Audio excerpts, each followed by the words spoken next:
So I'm speaking to you from the present headquarters of Buddhist practice, which is Thailand. And here in Thailand, there are, if you can believe it, over 300,000 monks. And you'll find a Buddhist temple filled with monks just about in every town, and I'd say you can't drive more than a kilometer without seeing a Buddhist temple that is active in use, not a tourist site. And there are many practices here in Thailand that are done as far as spiritual practices. But at the core is the practice of mindfulness. And even here, mindfulness sometimes isn't correctly understood. But I've done a lot of research in my own spiritual practices and my own meditations and research through Buddhism over the last 18 years here. And I have discovered the teachers that are really putting mindfulness into play that is the most consistent with the way that the Buddha taught it and is attaining the most amazing and powerful results. Again, aligned with how the Buddha taught it and the benefits that the Buddha mentioned, including spiritual enlightenment, which in Buddhism is called stream entry, or as it goes further, arahantship. And mindfulness is pretty much not at all the way that it is taught in the West or perceived in the West. And part of my work as a teacher of mindfulness is to get it straight, what mindfulness is, and start getting people benefiting immediately as it has benefited me. So mindfulness is not a spiritual practice in the sense that you need quiet time, you need your own spot to practice it, you need to push everything in your life away and sit there and do a meditation or a practice where you're looking to achieve some place of peace. Mindfulness is actually best practiced in situations like work, where there are difficult things going on, or in social settings, or out and about doing shopping and things like that. Sometimes we think about it as something that we need to practice quietly on our own, but that isn't actually the real work of mindfulness. That's the supplemental work of mindfulness. So sitting here and listening to me and trying to get in a zone or something like that is a supplemental practice to try to get the motivation and maybe get a feel for some of the skills that you're going to have to take out into the world and practice, and give you some motivation, give you some energy and enthusiasm about taking the practice with you throughout the day. But ultimately, it's about taking the practice with you throughout the day. And that doesn't mean that you have to be meditative during the day at all, because mindfulness is a totally separate thing, right? You have to just instead in mindfulness, for starters, become aware of your own mental, emotional states after they have arisen. So, for example, when you get angry or frustrated, to notice that you got angry or frustrated, instead of all your attention being out at, why is this person being this way, or why does this always happen to me, or why don't they just, in the case where you're in a country where they're speaking a different language than you, and it's like, wow, why don't they just be more polite and speak English? Or why don't they include me in the conversation, right? So we'll be thinking something about the other people and what they're doing and how it might not be fair, whether it be people at work, whether it be traffic, whether it be the computer or the technology malfunctioning, or often our inability to work with it correctly. But what happens is we're frustrated and annoyed by things all day long, but we're not paying attention to the fact that we are frustrated or annoyed, to actually feeling that and sensing what that feels like, getting familiar with what being frustrated or annoyed is like, or not liking, being in the state of not liking, in a state of resistance to what's going on. To actually get a sense and feel what that's like, to know what that's like, to be able to recognize it quickly when it arises. We have to be able to get familiar with what it's like, what it feels like. So we're frustrated and annoyed and these kinds of things so often during the day, ridiculously often. In fact, the more mindful you become, the more you realize how often you're actually frustrated or annoyed or angry or hating or impatient or bored, irritated, a little bit scared or nervous. You start to notice these things much more often when you become mindful. So the best place to practice, when we understand that our first step here in mindfulness is being able to recognize our own mind and heart when it becomes, say, frustrated, impatient, annoyed, angry, hating, disliking, resisting, those types of aversion, then we have to take the mindfulness on the road, right? Because when we're sitting alone and quietly and trying to get into a zone, that's not a time where we're going to be feeling all that much aversion, right? But the aversion is going to happen when we are out there in the world and it's a challenging world, making a living and trying to move up in the world, working with our finances and navigating a city with regards to getting from A to B and getting on time and trying to, as somebody who's a business person, trying to get people to listen to you, get their attention, selling them on your ideas. Like, there are so many different mental states and emotions that come up, and our initial knee-jerk, when we haven't been trained in mindfulness for long enough, or we haven't been practicing it enough, is that we blame them, that the traffic is what's making me angry, that they're the people not acknowledging me or not saying what I want or not listening in the way I want or behaving in the way I want. That's what's frustrating, or that's what's not good now and needs to change, rather than noting that our own frustration or our own anger, the stuff that we own, is arising.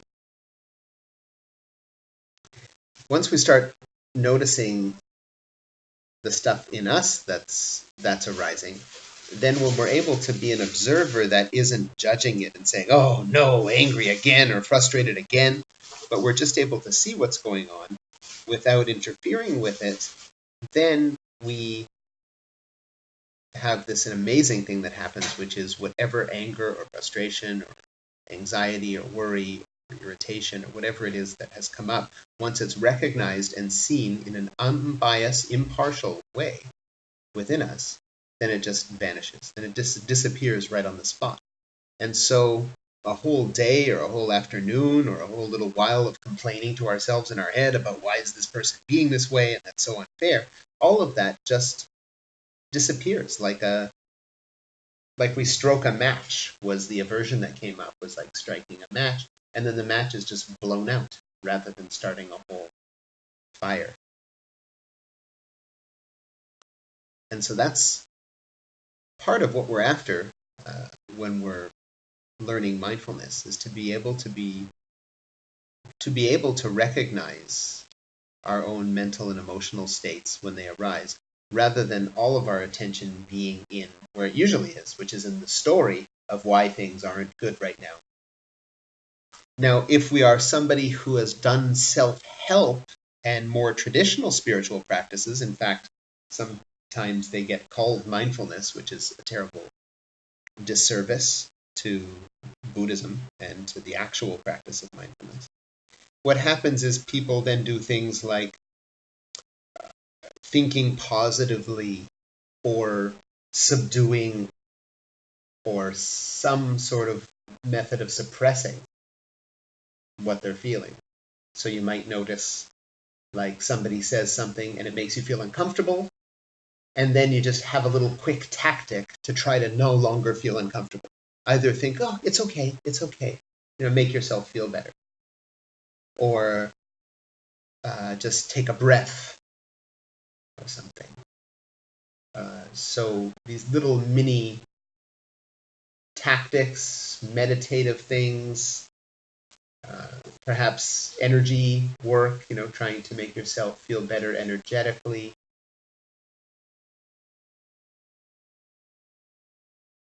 Perhaps telling yourself something like, oh no, I should be compassionate to this person, or they're good, everybody has good in them, or whatever it might be, as a trick or a tactic to try to feel better so that you can continue. And that's what the self-help people often do, is find a way to make the present more comfortable, more favorable, by applying some sort of tactic to make the uncomfortable feeling go away. And that's, I suppose, better than just being completely immersed in the negativity, because if we don't stop any of those patterns of getting caught up in negativity, then they just get worse. If we don't pull the reins or hit the brake on thinking negatively and feeling negatively, then the pattern just gets worse and worse. We require to pull ourselves out of it in some way. So that's better, but that isn't mindfulness. To perform some tactic or meditation isn't mindfulness. To make ourselves feel better temporarily, that's not mindfulness. Mindfulness is letting it be exactly as it is, but slowly but surely learning to become an observer, so that we're not interfering at all with how things are, but we more and more often, and more quickly and readily be able to see our own mental state and see what has arisen in our heart, preferably what has just arisen. If we get apt at it, we can see quite quickly what has arisen. But at first, you get really caught in stuff, like you get really caught in some frustration, and then after a little while, you kind of wake up to the fact that, oh, I can see that, I can feel it in my chest, I can feel there's this frustration going on. Or I can sense that I'm just totally in a blur.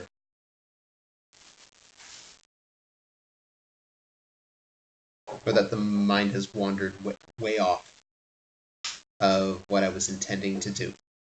Whether it was intending to meditate or intending to be thinking about some duty I have to perform at work.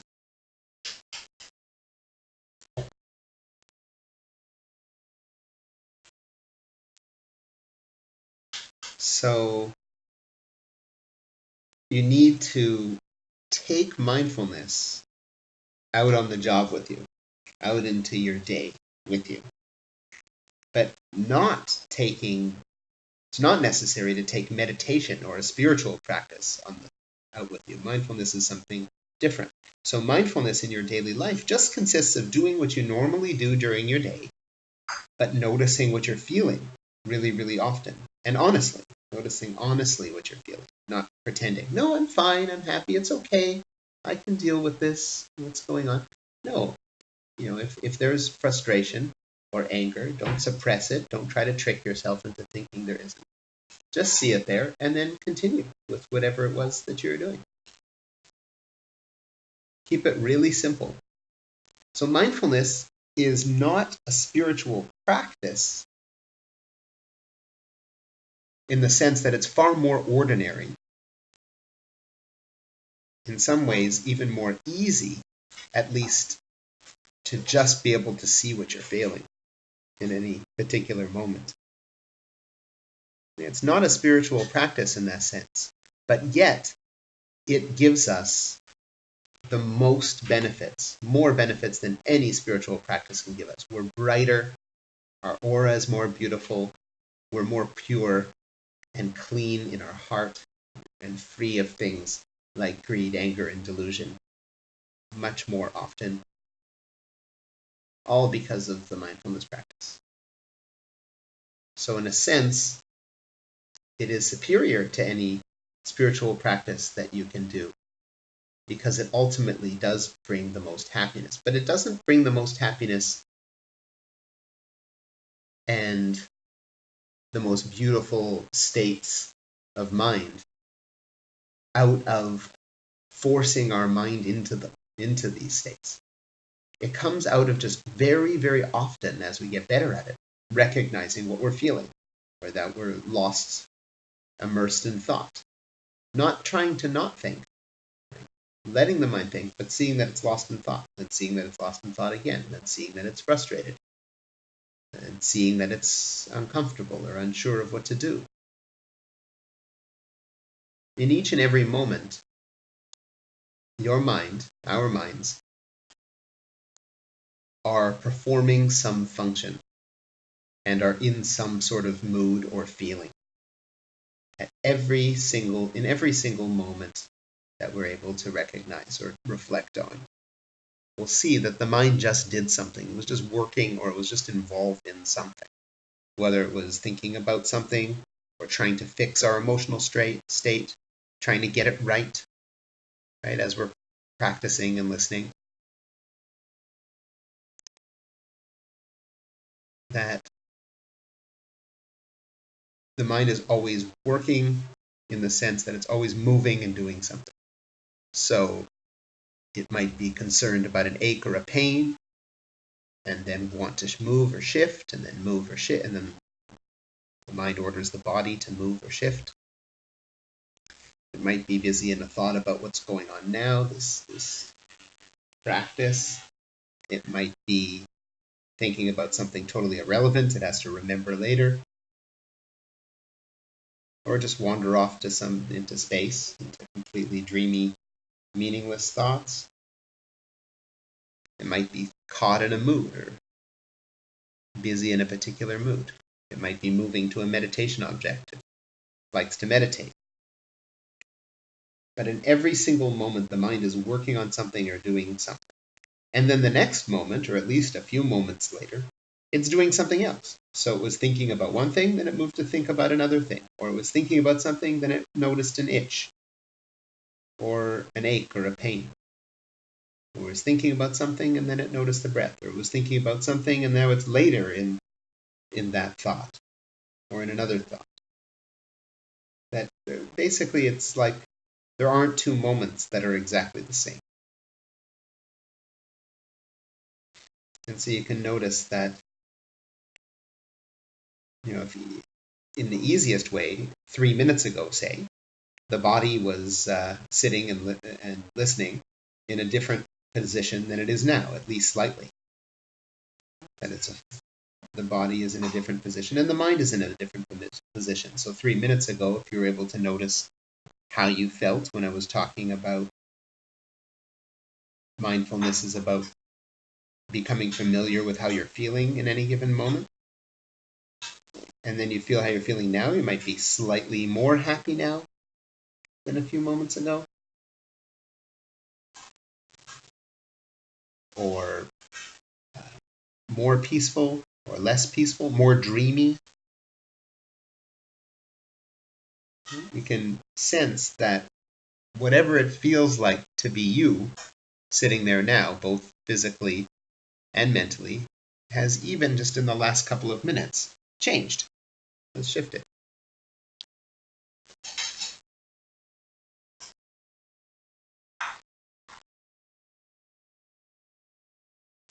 So we start to get familiar with the physical posture changes and the mental and emotional changes that happen. And the more we get familiar with these things, we get in the habit of seeing ourselves, then the more readily our mind is able to be aware of different things during the day, like when anger arises, irritation, impatience, and these things. And then when we get very comfortable seeing these things arise, we get in this habit of being able to see these things arise, then there isn't any judgment towards them. We're not trying to change them or make them go away. We don't even really care that if they feel uncomfortable. They just disappear in the face of the mindfulness that sees them.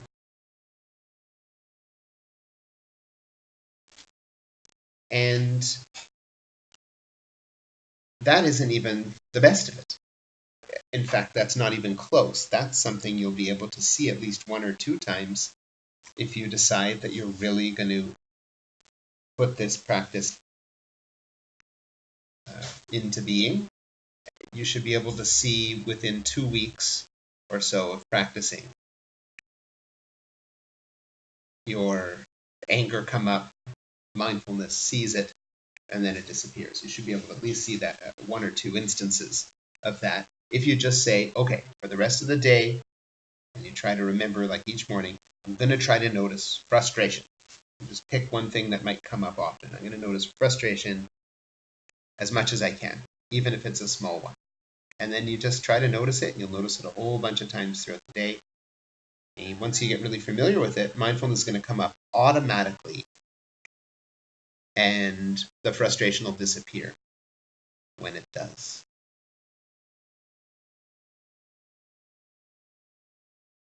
And when you reach that stage where you first got to see that, then you can start seeing the miracle of mindfulness, and you can also get to see how it isn't that you don't really have to do that much to be a happy person, for life to be much smoother and easier. That it's all about feeling greedy in some way, wanting, hoping, needing. That's uncomfortable. And feeling some sort of aversion, anger, frustration, annoyed, irritated, wishing stuff was different than it is right now, fearful, anxious. That stuff is uncomfortable. And then the mind being lost, what's called delusion in Buddhism, where the mind is lost in lower energy states, like being dull or the mind wandering off to aimless, unproductive things. But that's also not happy. And it's those 3 things, the greed, the aversion, the delusion, those 3 categories of things. That is what is keeping our mind unhappy and unpeaceful, those things. And mindfulness does its work to start to wash away those things, because those are why we aren't happy or satisfied. Not because we haven't made our millions yet, or we don't have the status we're looking for, or we need the relationship to be meaningful. None of those things aren't why we're not happy. In fact, all of us right now, you and me and all of our friends, are kings and queens if we just compared to, say, 200 years ago, which is nothing in the sense that humanity has been around for 300,000 years.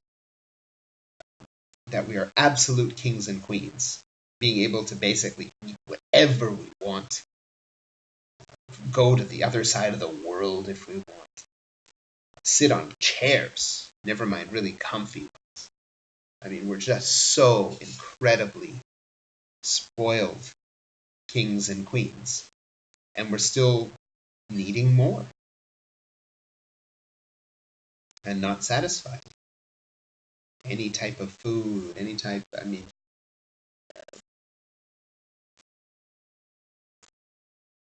having automobiles and transportation. It's just unbelievable what we're lucky enough to have. Basically, just about anybody who's who we know or who's in the modern world. And we still aren't happy, and we're still looking for more.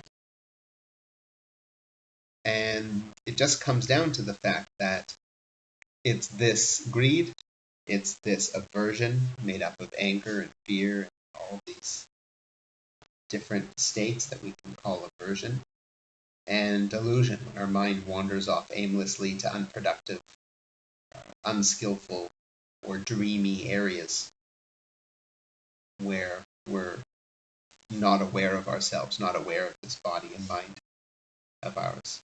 It's these things that are the opposite of true happiness and true peace. And so we need to be able to recognize these things. We need to be able to recognize these things internally when they come up. We need to be able to recognize these things as often as we can, with a mind that is impartial to them, not trying to change them, but just to see them. If we try to fight them or force them or make them go away, then it is greed and anger and those things that's trying to do that. So we don't want to try to touch a hair on the head of anger when it arises. We just want to see it. And then our practice eventually moves up to another level where we're able to see that we don't even have to touch or push or suppress or meditate on any of these negative feelings and emotions that come up, because they go away all by themselves. We never had to actually do anything about them. That everything that arises also falls away. And that'll start to come later in the practice as we move towards what's called vipassana, which is getting insights into the true nature of things. But for starters, start becoming more familiar with your own emotional states and mental states throughout your day. At least pick one or two and see if you can notice them really often.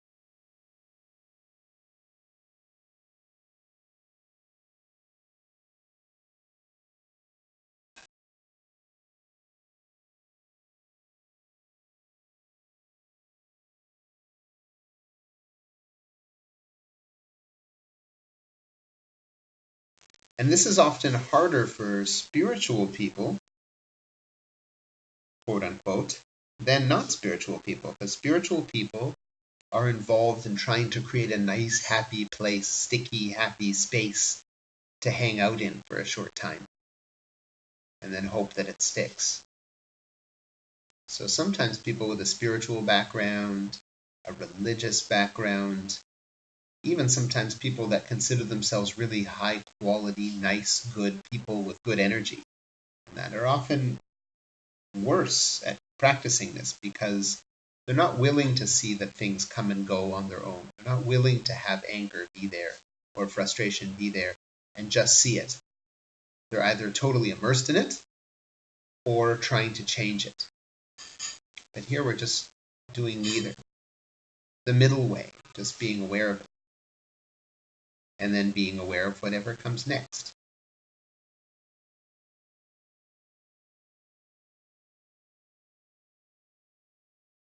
But spiritual folks like to try to maintain states, try and hold them or keep them there, rather than just letting the flow of life happen.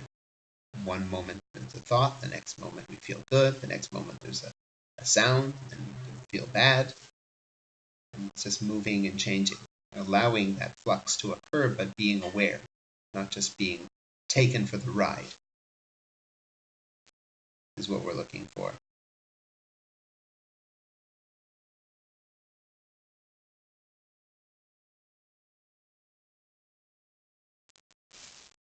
When we start to become transcendent beings, it sort of sounds spiritual. It starts becoming a little bit more spiritual all by itself without having to work on any sort of spiritual practice, in a sense. So that's part of the scope of mindfulness.